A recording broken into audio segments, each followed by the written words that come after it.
We're now live. Thank you. Speaking of being online. Yeah. Good evening and welcome to Spirit. We're broadcasting live from the Dennis Arnell Equality Center, and our special guest is Rabbi Lily Kowalski. How'd I do, Lily? Did I do perfect? Thanks. And Rabbi Kowalski is one of our rabbis at Temple Israel here in Tulsa, and we're very honored to have her tonight. So we're so glad you're joining us for Spirit. Spirit is our happy hour discussion where we invite a spiritual advisor to kind of serve as our navigator as we talk about spiritual things. And so we call it the happy hour when we're drinking our spirits. I'm drinking my iced tea, and I see that Rabbi K has a beverage. And so I'm sure KO, who's in the next room, the man behind the curtain, he's probably got something he's drinking too. And so there you go. He's drinking. Yes, approved. KO and I have the same choice of beverage this evening. So we want you to kick back, get you something to drink, and just want to make you aware of what you've tuned in tonight on Oklahomans for Equality's Facebook Live. Spirit is our program where its goal is to help constituents to be able to just be able to reconnect with faith, recover from past spiritual abuse, or just connect with other people. You don't necessarily have to be a believer or a spiritual person to be participating in Spirit tonight, but it's for individuals to be able to explore faith and sexuality. And we just felt like it was important that we start having these discussions, especially as they impact LGBTQ individuals. So Spirit has 4 principles, and we call it C.A.R.E, C-A-R-E. We think this is a clever acronym. First of all, the first letter, C, stands for you must be committed to interfaith dialogue. And I know that our guest tonight scores a perfect 100 on that scale. Number 2, affirm. You must affirm the full equality for LGBTQ persons and their families. And number 3, you must be resistant to any coercive action of proselytizing or conversion. And then, of course, number 4, eradicate conversion therapy and its dangerous reparative counseling practices. And so those are our core principles. And I'm so honored tonight to have Rabbi K with us. So Rabbi K, let's get started. And we want to know, just imagine this is a combination of Oprah Winfrey and whatever your favorite, or maybe a little bit, I'm channeling a little bit of some other talk show hostess, but we just first of all want to know you, and we want to know a little bit about Rabbi K. Maybe where you grew up, where you went to school, a little bit about your family, some of the things you might have done before you came to us in Tulsa. And how long have you been in Tulsa? I'm just coming up on 2 years. 2 years. Yeah. I remember the first time I met you was at a restaurant, I believe. We encountered each other at a restaurant for the first time. And it happens a bit here. Yeah. So Rabbi K, let's tell us a little bit about you prior to you coming to Tulsa. Sure, of course. So I'm from the Northeast originally. I grew up in upstate New York, in the capital of New York, which is Albany. Many people might think New York City is the capital of New York State, but Albany is the capital. That's where I'm from. And I grew up in a relatively suburban, almost rural suburb of Albany with my parents, my mom and my dad, and my older brother.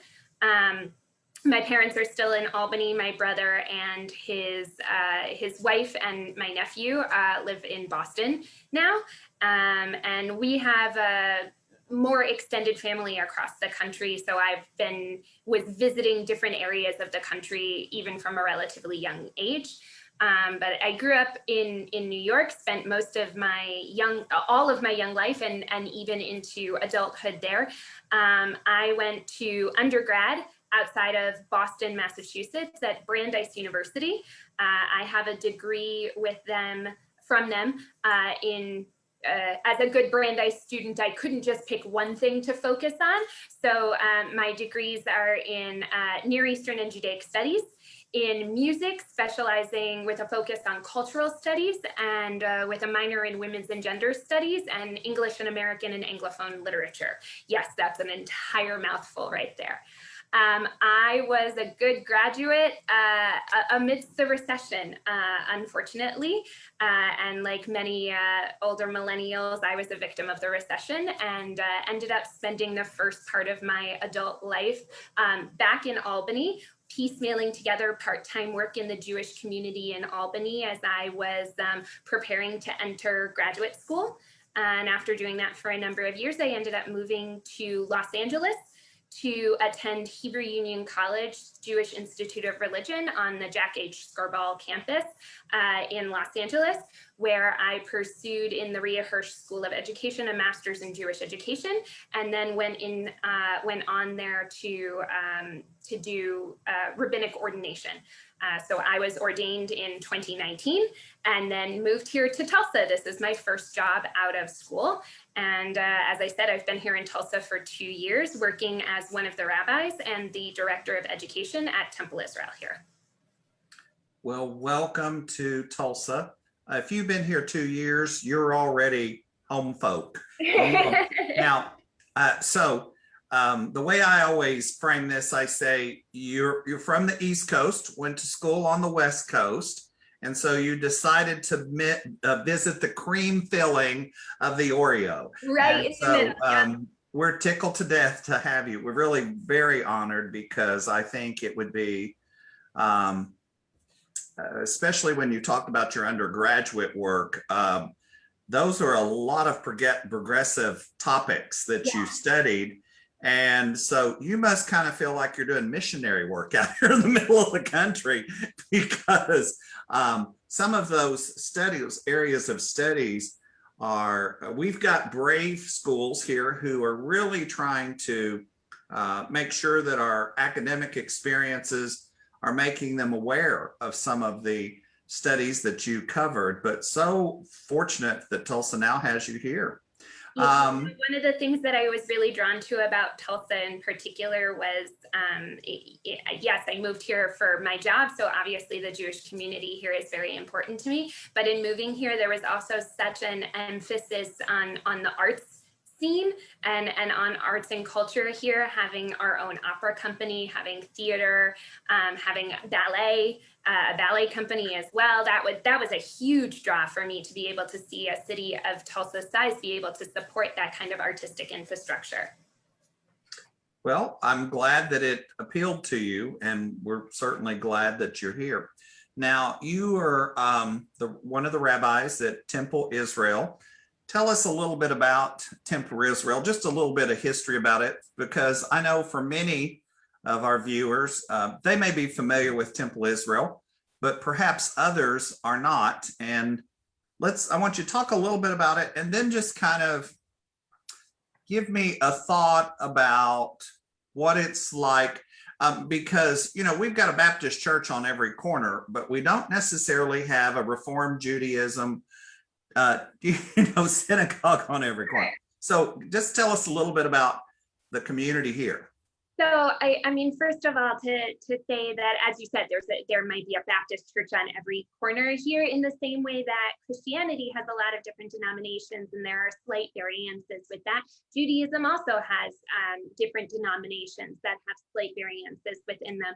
So Temple Israel is affiliated with the Reform movement of Judaism, as is the school that ordained me. Hebrew Union College is the rabbinical school of the Reform movement here in America. And Temple Israel is actually Tulsa's. It's not the oldest Jewish congregation in Oklahoma, but it is the oldest Jewish congregation here in Tulsa. So we were established in 1914. That means we celebrated our centenary a couple of years ago.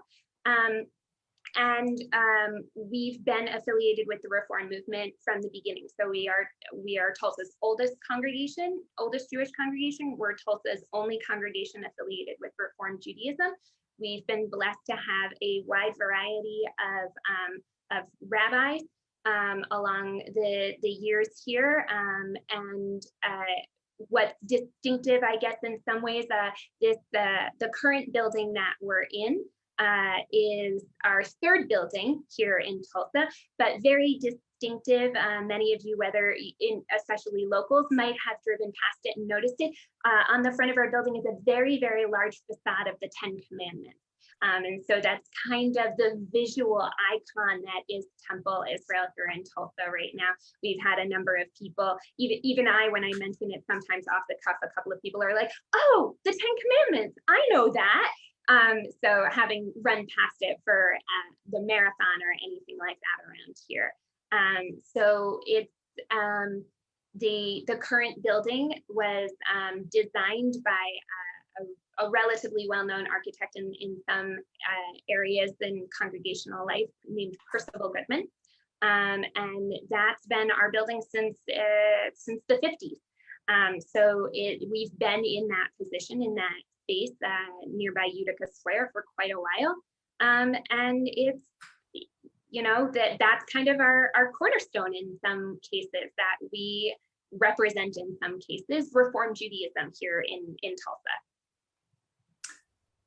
So while Rabbi K is talking to us tonight, this is your opportunity to ask a rabbi a question. Can we say it that way? If in Oklahoma, you've always you want to be able to ask questions to a rabbi, this is your opportunity. And she certainly reserves the right not to answer them. So if you are deciding you want to argue with her, just go do that someplace else tonight. But she's certainly open to questions that might help you better understand and be informed about Reform Judaism, and maybe Judaism and just what it was like growing up in New York. So I will say also, there's a well-known adage in Judaism that if you ask two Jews the same question, you're going to get 3 different answers. So, we're first of all, we're a religion predicated on asking questions. So yeah, questions are great. But also know that I'm speaking for myself and my perspective here. And so even if you were to ask some of my friends and colleagues around the country who are affiliated with Reform Judaism, you might get a slightly different answer to your question from all of them, as you would if you were asking a rabbi or somebody else affiliated with one of our other movements. So I am speaking to you from my perspective, from the perspective of being a Reform Jew, a female, and a rabbi. And that's kind of my caveat on that is I get to give you the voice of my experience, but it's just that, my experience. And so you might not always get the same kind of answer when addressing other Jewish individuals and rabbis and cantors and educators and all of our wonderful professionals that we have across the country here. So Rabbi K gave you just a little caveat that she's happy to answer questions, but they're just her thoughts. And she is not speaking for all the Jewish people around the world. And so you can just post that on Facebook, and KO is monitoring that, and he'll make sure that he drops those into the chat. So if you do have questions, this is your opportunity tonight to be able to ask Rabbi K any questions that come to your mind. So it occurred to me that our good Muslim friends have just started Ramadan, and Christian folks, Christian folks just finished celebrating Easter, but also the Jewish community just celebrated or observed some religious observances just recently. So tell us a little bit about what Passover's like in Tulsa, Oklahoma for Reform Jews. Oh, goodness. So Passover is, to give a brief overview, Passover is one of the 3 holidays in the Hebrew Bible where the expectation or the hope would be that one would make pilgrimage to Jerusalem. So it's known as one of the, we say in Hebrew, the Shalosh Regalim, or the 3 pilgrimage festivals. Those are our 3 big holidays: our Passover, which just happened, Shavuot, which will happen in a couple of weeks, and then Sukkot. Probably the other 2 biggest holidays in the Jewish calendar that you might have heard of are our high holy days, Rosh Hashanah and Yom Kippur, which tend to fall in the fall, in the middle of the fall. And those are kind of the biggest holidays on the Jewish calendar. You'll probably notice I don't mention what some people, or a lot of people, might think of as a very quintessential holiday, Hanukkah. Hanukkah, in terms of the outline of the calendar, is actually what would be considered a minor holiday, and does not have its origins in the Hebrew Bible. And that's another discussion that I can have at a different time. But Passover, here we're lucky we get to be together. Temple Israel holds a congregational Seder. Last year and this year, due to pandemic concerns, it was on Zoom. And so my favorite thing, one of my favorite things about Zoom is seeing people, all the little boxes pop up and populate, so you get to see everyone's faces. So to be able to sit around in some cases in the comfort of your own home and engage in the ritual of telling the story of the Exodus from Egypt, of what happened in Egypt to the Israelites through the slavery and through the 10 plagues, and then following the grand old statement, let my people go, and the Israelites moving their way through Egypt to the brink of the sea and facing near destruction, and then miraculously the sea splits and the Israelites can pass through to be able to continue their journey on to being a free people. So we observed that with a ritual meal, a Seder, the retelling of the story. And then the biggest thing about Passover is that prohibition against eating the grains or any leavening. So that's why you see matzah during that time of year, and eating that as well. Very good. As we just, I'm happy to report that this was my 40th year to watch the 10 Commandments with Charlton Heston, that premieres every time this year. And it's Hollywood's attempt to try to help us all coexist. And so I realized that it takes a lot of liberty in the way it defines, but it does in some fashion kind of tell the story that you talked about, and that is so common to all of our 3 great monotheistic religions that have congregations here in Tulsa. Right.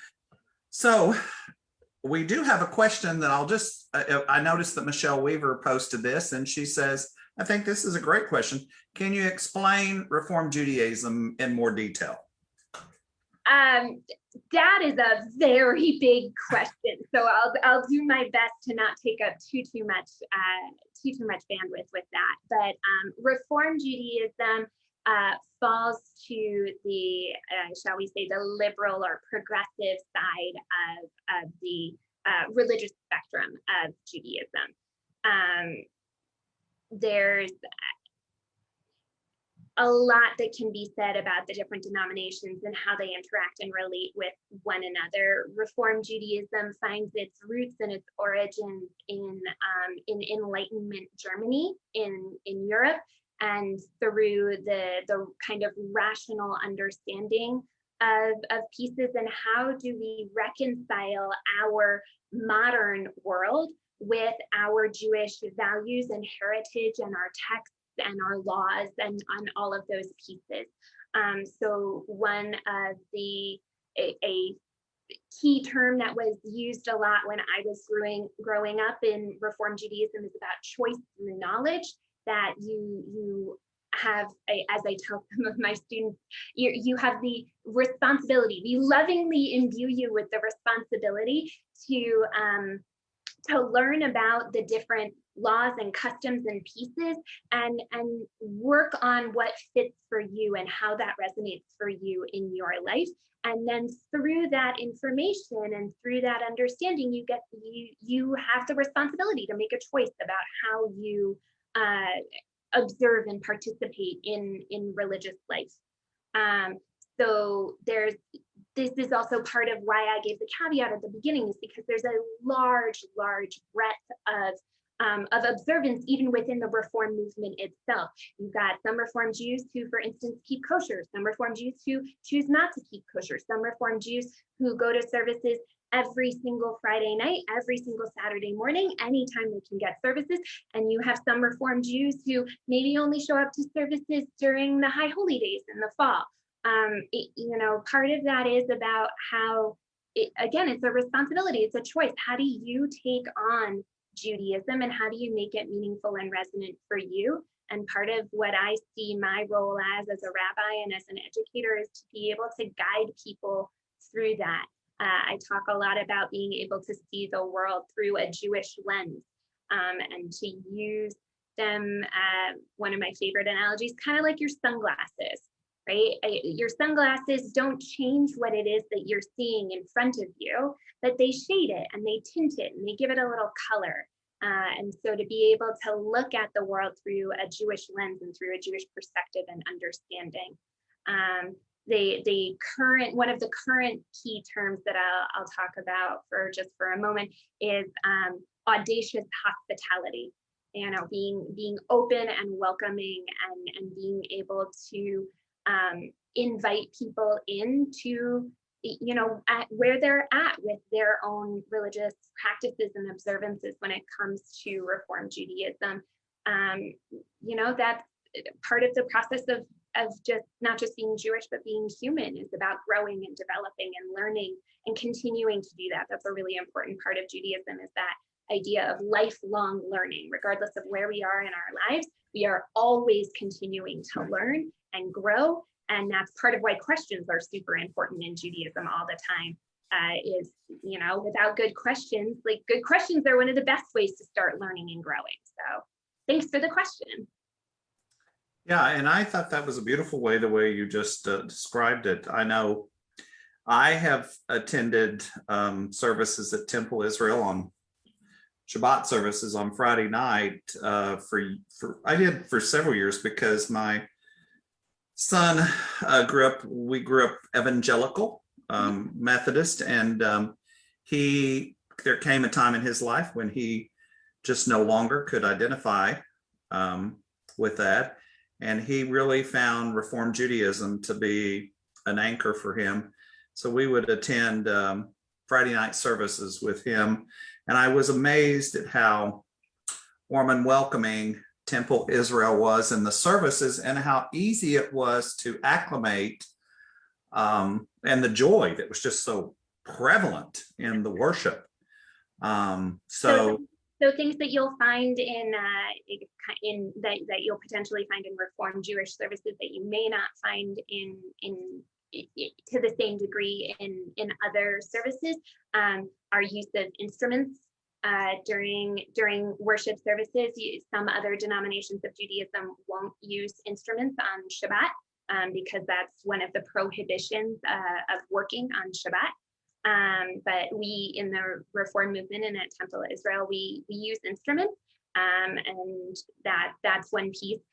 We also do incorporate in a number of ways English, so our service isn't entirely in Hebrew, and that's another kind of hallmark of Reform Jewish services. Again, stemming from that piece back in Germany, and then also in moving to America with kind of the Protestantization of religion at the time, and things like having a sermon in the vernacular and being able to sit together in family pews, where genders were mixed and could be seated together, whereas you'll see in other denominations of Judaism, you'll see genders that's separated.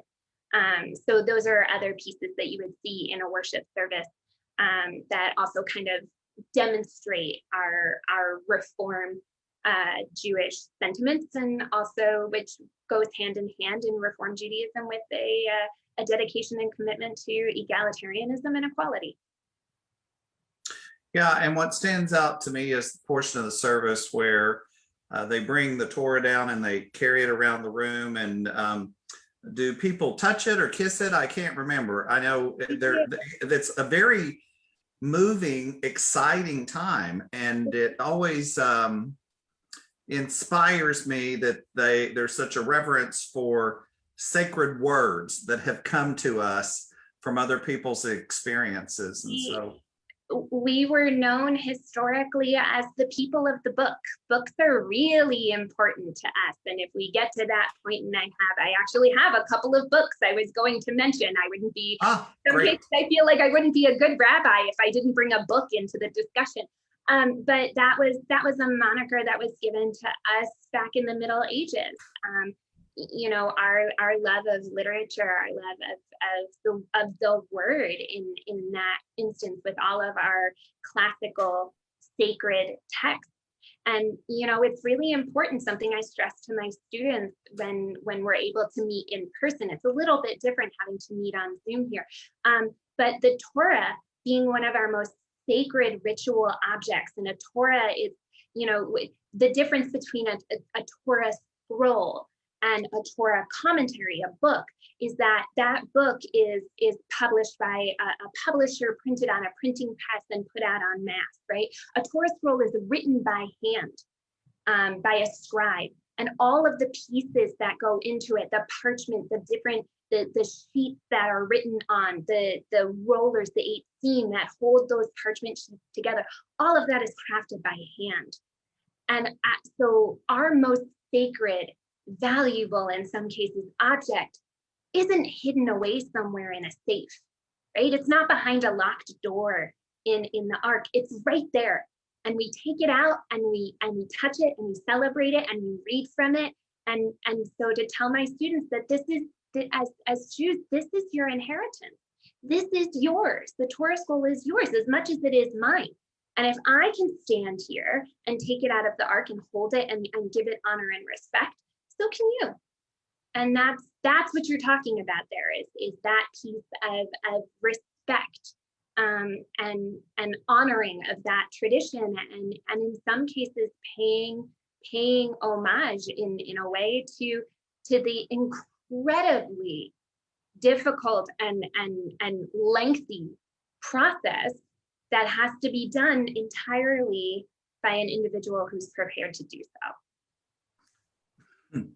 I don't think I mean, I've actually traveled internationally, and I've been to Israel a couple of times, and I've actually saw the scribes, but I don't guess until this moment that I realized that the Torah scroll that is used in synagogue worship is actually handwritten. It's handwritten. Not only is it handwritten, but in order to make sure that it's, you know, done correctly, each sheet of parchment has to be checked multiple times by other people before it's okay to be sewn up and added in to make an entire Torah scroll. The process of writing a Torah scroll can take at least a full year in order to get through the entirety of the scroll. It's a very lengthy process. Well, that's fascinating, and it wasn't something, it'll make me respect it even more when I get to worship again there. So a couple of things I want us to, you identify as female, I believe, and so you're a female clergy person, and we've had lots of female clergy persons, but let's talk about that, what that's like being a female rabbi or a woman rabbi. So is it unusual? Is it something that's common in Reform Judaism?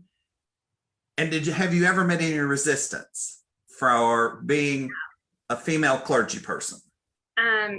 So the reform movement in America was the first of the Jewish movements in America to ordain a woman. We're actually coming up on the Jubilee anniversary of that. The very first woman to be ordained as a rabbi in America happened 50 years ago, incredibly. And her name is Rabbi Sally Priesand, and she is an incredible tour de force, and I'm very lucky to have been able to meet her previously.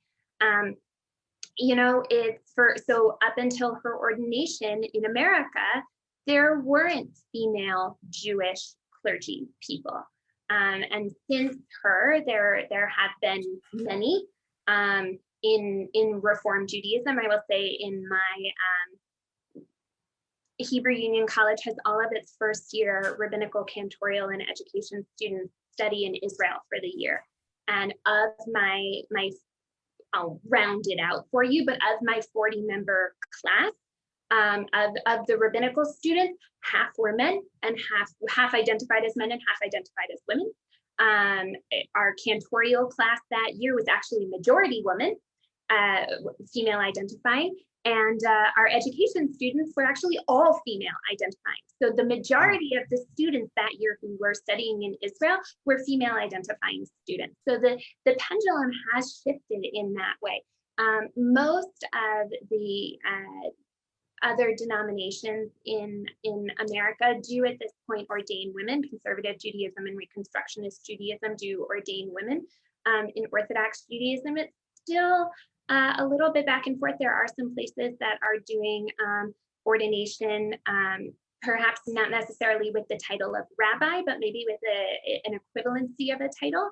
But that's a place that still is because of their beliefs and the way they relate to Judaism and gender, which I am not as somebody who's not Orthodox, I'm not any kind of authority on that, but that's, you know, a place where they are still working through some questions about that. But the vast majority of the denominations here in America are ordaining women at this point, and I have incredible colleagues around the country and around the world who are female identifying rabbis or rabbinical students at this time. And I'm really grateful in particular to the work of the Women's Rabbinic Network in Reform Judaism for their work on that kind of, you know, that kind of question, some of those questions that you were bringing up, and their recognition of the Jubilee anniversary of Rabbi Priesand's ordination. I will say, I guess I'm kind of lucky in that regard. I never really came up across any issues with that in going through school or in stating my intention to be a rabbi. Everybody who heard me say I wanted to be a rabbi, especially when I first started saying it, or when I was in high school, were extremely supportive. I think one of the first things I was actually told when I said this to somebody as a high schooler was, "Well, what took you so long?" Almost, it was like people expected me to do it because they could see where my trajectory was going. So I fortunately have never had anyone come up, you know, and try to stunt my pursuit of the rabbinate. But as a female identifying clergy person and as a Reform Jew, I will say, yeah, I have had some experiences that have been difficult in terms of recognizing me and my authenticity and my validity in some cases by specifically Orthodox Jewry in some cases, and yes, that's a little bit of an overarching theme, but you know, there are any number of news stories that you can read, in particular in Jerusalem, about the women who tried to go down to the Kotel, to the Western Wall, to pray. And I've been among those women going down to the Kotel to pray and to pray out loud and to be excited and engaged with prayer, and to be yelled at, to have whistles blown in my face, to have people potentially be physically confrontational with us, throwing things at us, it can be really disconcerting and it's really tough. But that's also in one of those places where I stand on that principle that I talked about of Reform Judaism. I then get to use that to make my choices about what I do. And I choose to go back and re-engage with that because I think it's important, because it's important to me, and because I think it's important to be seen in terms of egalitarianism and equality. And that's something that's really important to me, to be able to say that isn't right. One of the pieces one of the huge pieces that my personal theology is based on goes all the way back to Genesis. When we're told in Genesis, in the Hebrew term, that God created humanity b'tselem Elohim, which we normally translate as in the image of God. So if all of us are created in the image of God, if all of us have this, essence, this God spark in us, if all of us are resonant some way with God, then all of us, in all of our beautiful, unique diversity and differences and all of that should be respected. And so that's part of how I set forth my feet in the world, is to respect individuals, because we are all created b'tselem Elohim. Doesn't matter who we love, what we look like, how we worship. We're all created b'tselem Elohim. And that's a huge part of how I go forth in the world, to be able to work on and call attention to some of those places where equality is not being met. That is probably such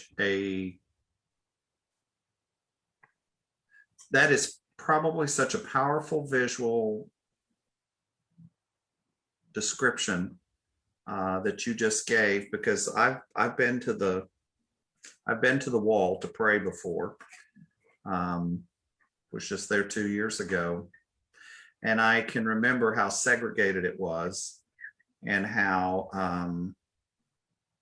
the female persons who were in our group, where they, how they were handled, and to hear that you have been a part of that activist effort to represent and to say we're all valued, which kind of now I want to encourage people tonight, if you're viewing and you have a question for Rabbi K, this is your opportunity to ask a rabbi a question, and Rabbi K. And I've already, for someone who's just has your first congregation, you are speaking with such authority and wisdom.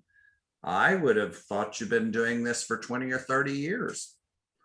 So that is a huge compliment. Thank you. I mean, you're speaking. I haven't. Well, you're speaking with such a level of authority, but you're also speaking with such a level of wisdom. And this is what I've noticed among people who really can just be strong spiritual advisors and inspirational to people, is they really don't come across as knowing it all.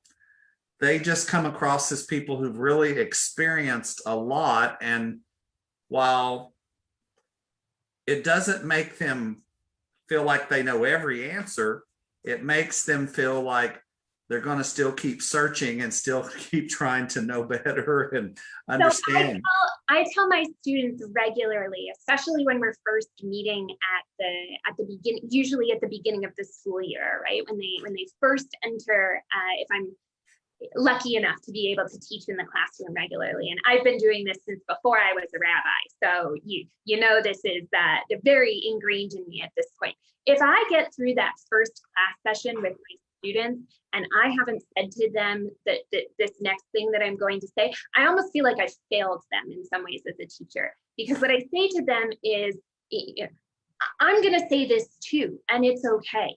It's okay to say, I don't know, as long as it's followed by, but I will find out. And you as students, but I will find out gets to be, or can be, that you're going to ask me. But if I allow you that space, I also should be allotted that space as well. And so there are going to be times when you ask me questions when I have to say, I don't know, but I'm going to find out. And that's, you know, I think that's a really healthy perspective to have, especially as a teacher and as an educator. There's no way for any of us to be completely knowledgeable about everything that goes on. Another thing I'm famous for saying is, you know, I didn't become a rabbi because I'm good at math, right? So whenever there's a math question or when I'm working on spreadsheets or anything like that, I always have to have somebody double check my work, right? Because that's just not one of my strong suits. That's important to understand and know and recognize as individuals, is we have things that we excel in, and we also have things that we don't. And that's okay. That's part of what makes us unique and individual. And so, you know, there's entirely possible that you're going to ask me a question to which I have to say, I don't know, but I'll find out. And you know, sometimes it might take a little nudge or a reminder that, you know, hey, I asked you that question. But I try really hard to make sure that, first of all, I'm always willing to say I don't know, because that's important, because I don't want to demonstrate, you know, something that's untrue. And then second of all, to, you know, follow through and be accountable in that regard, to have a query, go and investigate, and return with some answers. So we have Chad Willingham has dropped a question in our Yeah. chat. So I think if I'll let you answer that question, but I also want us to kind of move to that direction, Rabbi K, where we could talk about what is Reform Judaism, or perhaps you can just answer for Temple Israel. What is their position on LGBTQ persons in the life of the congregation? I mean, will they officiate same-sex weddings? Are there LGBTQ persons ordained in the Reform movement? What is Reform Judaism's position? And then if you could kind of can you see Chad's question? Okay. And thank you, Chad, for that. And so maybe as you're talking about, you might also answer that part of it. Sure. So Chad, give me a second, give me a moment. I'll come back to your question. The short answer to one of those questions is yes.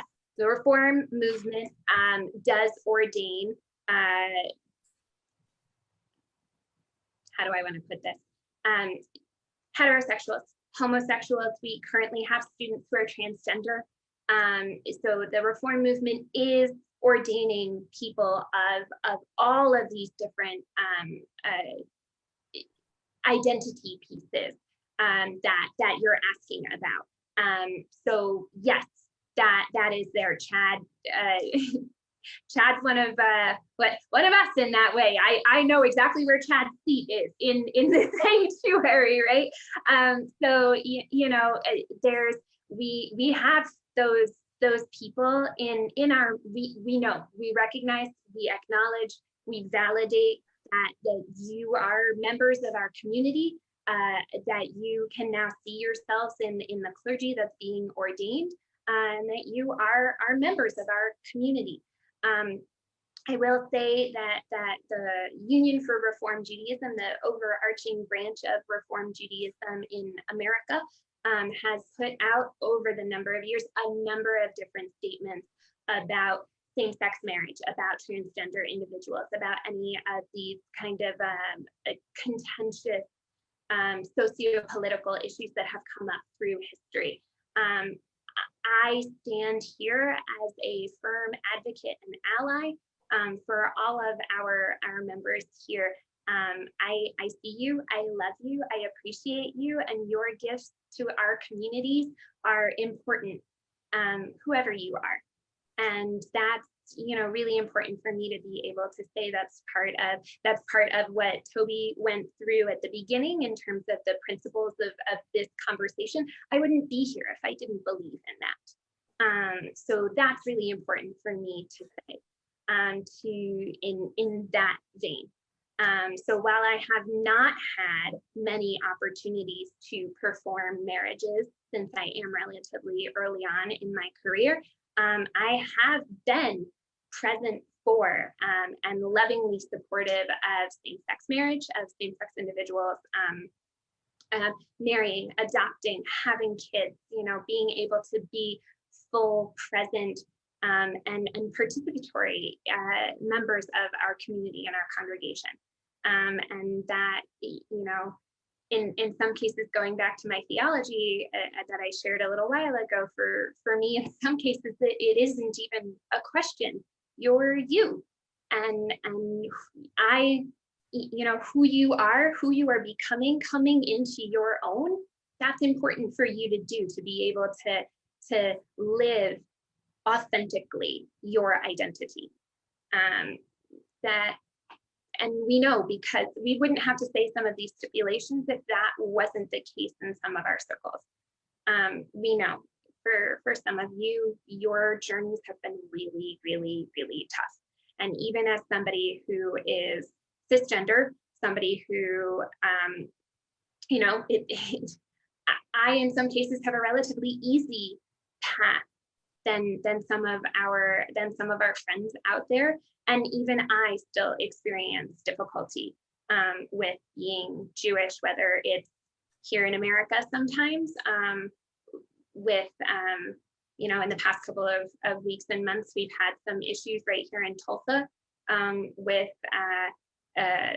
equivalencies and vandalisms and things like that makes, sometimes make it really tough to be Jewish in America. And as I mentioned not that long ago, difficulties with being a female Jew in Israel. So now to come to Chad's question about making Aliyah. Making Aliyah is a huge choice, first and foremost. Choosing to move to another country is a huge, huge choice. And that's something that, that's not a decision that I can make for you. What I can say is that progressive Judaism in Israel is real, vibrant, and thriving. And there is wonderful work that the URJ's equivalent in Israel, known as the IMPJ, or the Israeli Movement for Progressive Judaism, is making huge strides in voicing and being present in Israel to show that progressive Judaism is there. One of my dear mentors, a fabulous, fabulous couple, Rabbi Don Gore and Cantor Evan Kent, made Aliyah that year, just as I was moving to Israel for my time in rabbinical school.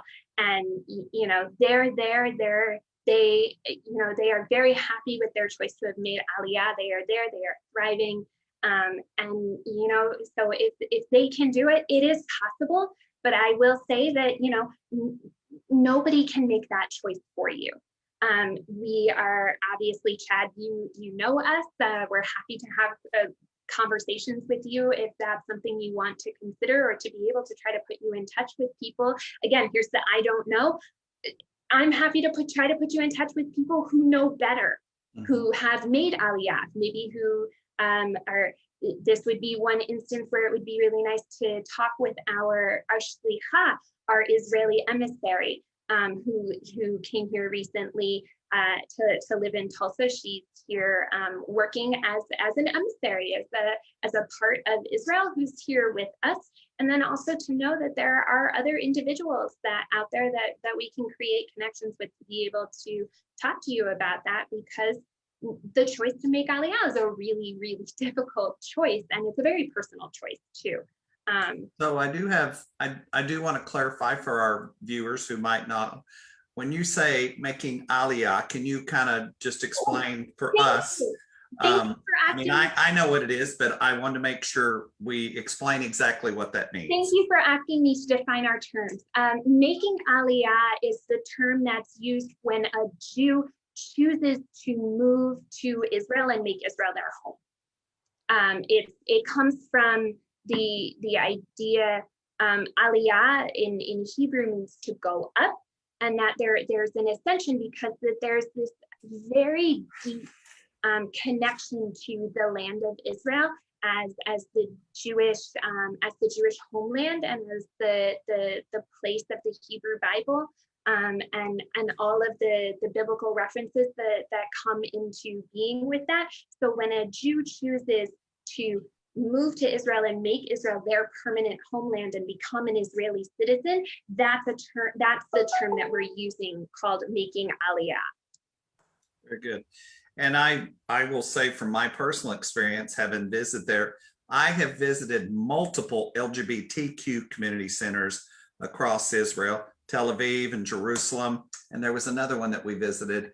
And it was just like walking in the Dennis Arnell Equality Center. The same programs, almost the same posters. Now, the unique part in all of those places was it was in Arabic, English, and Hebrew. They would have three, and then they would because Israel has three national languages. Right. Hebrew, Arabic, and English. Yeah. And then the other thing was, here we just have one coming out workshop, or we have one support group for who's just recently come. There they would have to have one for people who are coming out of Orthodox Judaism, those who are coming out of Islam, those who were coming out of Coptic Christianity. I mean, it was interesting that for every program they had to have duplicates, because people's experiences were similar but different enough that they needed to provide a specialty for each one of them. Absolutely, yeah. I mean, we were there, and I saw a very vibrant LGBTQ community throughout the whole country, and it was pretty inspirational. Yeah, it's those instances where you see that. I mean, it's really important to acknowledge that cultural context of where anyone's coming from. And even through Judaism, as I said, we have different denominations. And then even within that, we also have different cultural contexts. We have different, we relate to food and dance and music differently depending on where our geographic origins are. So Jews who trace their geographic lineage to what we know as Ashkenaz, France and Germany, their traditions look different than those who are Sephardi, who trace their heritage to Spain, Portugal, North Africa, different than those who are Mizrahi and trace their heritage to the Middle East, different than those Jews in India, different than those Jews in China and the Far East. All of those different things contribute to who we are as Jews. And so what one might think of as, traditional or normative in a term that's being used nowadays, Ashkenormative, right? That our focus sometimes is so solely on Ashkenaz and Ashkenazic Jewry and Ashkenazic Jewish traditions that we overlook some of those different pieces about different traditions. Ashkenazi Jewish food looks different than Sephardi Jewish food. Even on Passover, as you were talking about, there was a tradition and an understanding that if you were Ashkenazic, there were extra foods that you didn't eat in addition to the 5 grains. The Reform movement and the conservative movement have since passed Jewish legal Jewish law, right? Jewish law, like American law, is still being written today in the form of how we address certain questions. So that legal idea about the foods that we were or were not allowed to eat during Passover, there was a legal resolution that was passed a number of years ago that said, no, it's okay.